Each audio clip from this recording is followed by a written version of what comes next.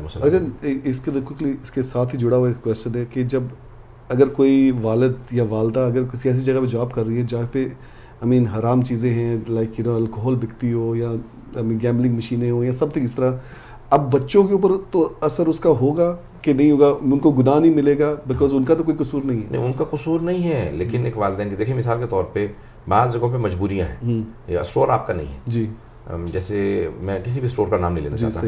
آپ ہوتا ہے جیسے جو سپر اسٹورز ہوتے ہیں یا کیا کہلاتے ہیں کنوینئنس اسٹورز ہیں, بڑے اسٹورز ہیں جہاں پہ مکس ہے, آپ ملازم ہیں جی تو وہاں پہ اور احکام ہیں. ایک مرتبہ آپ اونر ہیں تو پھر وہاں پہ حرام بیچنے کی اجازت نہیں ہے. اگر وہ آپ حرام لے کے آئیں گے تو اس کا بھی بچے پہ اثر ہوگا. وہ جو وہ بچہ جانتا نہیں جسے گناہ نہیں ہو رہا اس کا پھر بھی اس حرام غذا کا اس پہ ایک اثر ہے جب آپ خود بیچ رہے ہیں اور اس بچے کو کھلا رہے ہیں. تو ہر چیز کا ایک اثر ہے. کوشش یہ کرنی چاہیے جلد از جلد اس سے نکلا جائے باہر. جی ہاں. تو جب آپ کا اسٹور وہ آپ کا نہیں ہے تو آپ اس کے اندر اس کے احکام الگ ہیں. جو ایک مطلب آپ کا ہے اس کے احکام الگ ہیں دونوں کے. میں تفصیل میں نہیں جا سکتا. تو صرف لاسٹ پوائنٹ کو یہ کہوں گا کہ حتی الامکان بچوں کو چند چیزوں کی عادت ضرور ڈالیں. نمبر 1 بچوں کو بچپن ہی سے بڑی کم سنی سے نماز کی عادت ڈالیں. نماز کے بعد کرسی کی عادت ڈالیں. نمبر 2 مجلسوں اور عزاداری کی عادت ڈالیں. وہ آئے تو وہاں پہ ادب سے پیش آئے, اسے محسوس ہو کہ یہاں پہ واقعا کسی کی آمد ہے, رفت و آمد ہے, حضور ہے, تو ایک وہ محسوس کرے کہ حاضر ہے تو روحانیت محسوس کرے. نمبر 3 جو بڑوں کا ادب و آداب ہے یہ بچوں کے اخلاق کا حصہ ہونا چاہیے. صحیح. آئی صاحب کوئکلی ایٹ دی اینڈ جنت البقیع کے حوالے سے آئی وانٹ یور کامنٹ.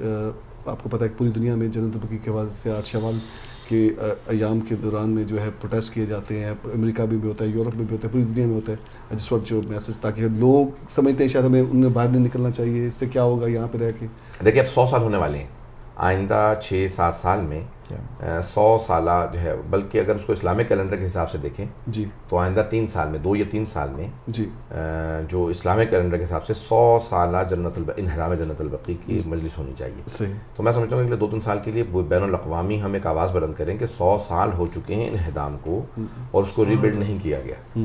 تو یعنی ایک جہاں پہ بھی چرچ گرائے گئے ہیں یا جو تو اس کے اوپر ایک ایسا وقت آتا ہے کہ جہاں پہ پھر وہ آواز اتنی بلند کرنے سے اس کو ہمارا مسئلہ کچھ نہیں ہے, کوئی سیاسی نہیں ہے جی, لیکن ہمارا مذہبی مسئلہ یہ ہے کہ جن شخصیتوں کے صدقے میں ہمیں خلق کیا گیا ہے ان کی قبور کو ڈھا دیا گیا. صحیح.